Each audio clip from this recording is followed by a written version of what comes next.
What is the deal with the Attorney General? I mean, the evidence is out there of all kinds of problems at the FBI and the Justice Department, and he seems to be hesitating on the idea of a second special counsel. I got to tell you, and it pains me to say this a little bit, but I don't think the Attorney General is up to the job that he's doing. He's absent from this. The reason there's a special counsel is because he had to recuse himself from everything. And my own personal opinion, I think it's time for the Attorney General to go because you need leadership there, some deep systemic problems there. Now, I don't think there should be a special counsel. I mean, how's the first one working out, right? That's not going so well. I put a lot of weight on Michael Horowitz, the Inspector General. They have 450 employees working for the Inspector General. They've been working on this for a year and a half. You haven't heard leaks, and I think they will come up with the most definitive report in the January-February timeframe. Wait a second. To challenge that last part, I hear what you're saying up until the last part. These Inspectors General at various departments, as you know, they play stall ball. I mean, a year and a half. Look at Peter Strzok with the text messages. How does he still have a job at the FBI? Forget about a special counsel. Why hasn't the Attorney General or the Inspector General said, we got to put this guy out? Inspector General can't fire them, but they can provide the information. And it looks like that happened in the June-July timeframe. And again, it goes back to the Attorney General. Only at the Department of Justice can a person with this, bad of a record go into human resources. I mean, that's just unbelievable. So the Attorney General recused himself from the Russia investigation. Why would he have to recuse himself from an investigation into the investigators? I don't know, but I sat with the Attorney General while I was still in Congress, and I spent more than an hour, and we went through everything. They won't provide Fast and Furious documents. They wouldn't prosecute Brian Pagliano for...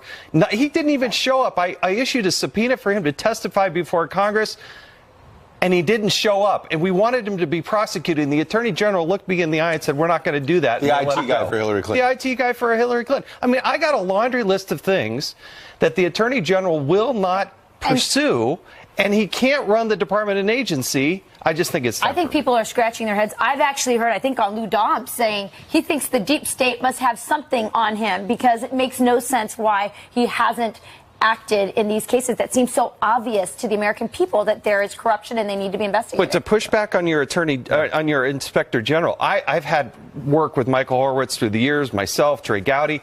I'm telling you, we believe in their organization. You don't hear the leaks. And when they come out with their report, soup to nuts, everything from the tarmac meeting with Director Comey to his firing, everything in between, they're the ones that unearthed the documents are the 10,000 text messages that all became because of the Inspector General. But are they going to, I hear you, but are they going to do anything about it? There is a conflict because once you shine light on this, you have to have the Department of Justice prosecute the Department of Justice. Right. And you need a strong Attorney General to do that. And I don't know that we have one right now. Maybe the end of the day for that, for sure. Now, there's a lot of other things happening. A big revelation yesterday. The conference committee has come out with their report of what the tax bill will be in the House and the Senate. As a conservative, what's your takeaway of what the Republicans are going to look to pass here? Oh, look, I think this is a huge win for the United States of America. That a lot of back and forth, a very open process. And Democrats are in a terrible position, right? Heaven forbid that the American people be able to keep their own money in their own pockets. I think they will unanimously vote against it, but hats off and applause to Kevin Brady and Orrin Hatch, the two leaders in the two bodies. It is a compromise. I'm sure there's certain parts that people would want to change. There's certain things I would want to change. But the reality is more than $1 trillion will be saved and put back into the American people's pockets, and that's going to be a huge win. You've been in the House a long time. Talk to us a little bit about what this means for Paul Ryan. I mean, I think people really underestimate how much brain power and years of brain power have gone into this tax plan and into this win for the GOP. Paul Ryan is the policy wonk. He's always wanted to attack the structural reform needed to get this country moving in a growth format. This has got to be a huge positive moment for Paul Ryan. Hats off to him, because he always wanted to be the chairman of Ways and Means so he could do this. Yes. We didn't let him do that very long. We promoted him right up to the speaker when he finally was the chairman of Ways and Means, and I think he should take a good victory lap on this. It's got to make the vote happen, but by the time we get to Wednesday, then look out, because by the end of the week it gets really ugly for the House and the Senate, because funding the government is not going to be quite so easy. Look forward. If this really helps the economy take off, you have not a single Democrat in either body who voted for it. Are they secretly worried? I mean, to Ed's point, are they? Yeah, I mean, look, what do the Democrats stand for at this point? All right, they have Nancy Pelosi and Chuck Schumer. They don't have a national leader. They're opposed to allowing people to keep their own money in their own pockets. What do you run on if you're a Democrat? I don't know that they have a message against the president with a zooming economy, people's paychecks going up. Their company they're working for is going to be doing better. They're going to repatriate billions of dollars back in the United States, which will get invested. The president's doing what he said he was going to do, and he's doing it in record time. Well, you make a great point. When people feel good and have money in their pockets, it's good for whatever party made that happen. Dust off the old, are you better off now than you were 4 years ago? That's right. That's right. And we even say Merry Christmas now. So we got the full package. Well, Merry Christmas to you, and thanks for coming by. Thank you. Turning now to your headlines. U.S. Transition here. With all this talk of investigations, it's hard to keep track of who's who. So we're breaking down the key players you need to know in the FBI and DOJ's presidential probe. Here to investigate the investigators, former CIA officer Buck Sexton. Buck, good morning. Good to see you. So the president has insisted no Russian collusion. What has started to materialize is a look that inside our highest of intelligence and investigative agencies, there may have been some collusion against this president. A lot of names we're becoming familiar with right now. It certainly looks like a partisan apparatus that's been put together to look into various investigations. The Hillary Clinton email investigations, which we know she got more than the benefit of the doubt from. Yep. And now the Donald Trump Russia collusion investigation. That's right. So you've got Bob Mueller, he's the head of the special counsel. James Comey, former FBI agent who's leaking of certain things, got him appointed. Let's go through some of the other names that we've heard in the news in the last couple of weeks. Andrew McCabe.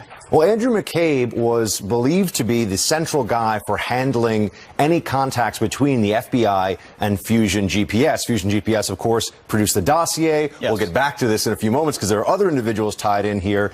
But he's also somebody whose wife was running as a Democrat, has ties into Terry McAuliffe. He's somebody that people believe is tied in with many of the different figures here and also is clearly a partisan. And very, very powerful in this entire context. Now, you talked about those anti-Trump text messages that he was referred to. Those came largely from Peter Strzok and Lisa Page. Right. So in the worst of the text messages, because just saying something bad about a public official said a lot is, when I was a CIA analyst, occasionally maybe, you say something about somebody in government you disagree with. Sure. But that's not what we're talking about with this individual. He said that there might have been an insurance policy in case Trump won.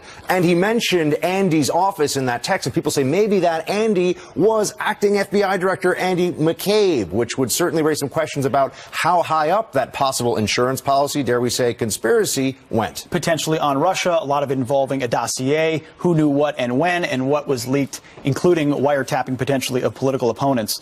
Another name that's popped up time and time again, Andrew Weissman. Part of the reason he's so significant, he's Bob Mueller's number two was Bob Mueller's number two. Right. So here you have an incredibly powerful individual in the DOJ spectrum who was clearly on the side of Sally Yates when she did something very insubordinate, when she stood up and was grandstanding, refused to implement Trump's travel ban. So, again, partisanship here. She was resisting, and he was saying, good job. Exactly. She did something that everybody that I know who's career DOJ has said that was not okay. It was not cool. By the way, the Supreme Court looks like it's going to agree with Trump on the travel ban and not Weissman. Bob Mueller's number two, max donor to Obama and the DNC, also was at Hillary Clinton's victory party that turned out not to be a victory party. Final one is Bruce Orr. This is really the big new development, and his wife, Nellie. Talk about Bruce Orr. Well, Bruce Orr was demoted recently because of his contacts with Fusion GPS. Fusion GPS produced the dossier. The dossier may have been the basis, at least some believe, for the entire Russia collusion investigation. And so as we look into this, the fact that you have somebody who is a senior DOJ official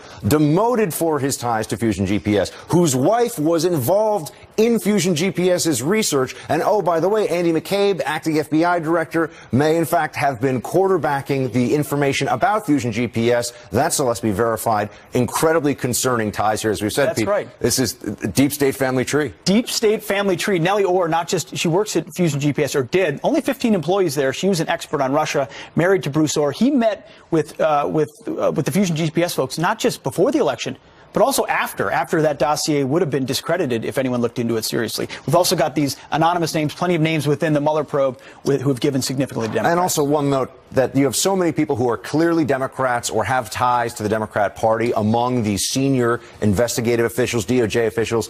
How many pro-Trump people? I mean, let's be serious, Pete. They couldn't find one guy who maybe wrote a check to Marco Rubio at some point? Maybe when you look at the donations from all these different individuals, it's so clearly one-sided.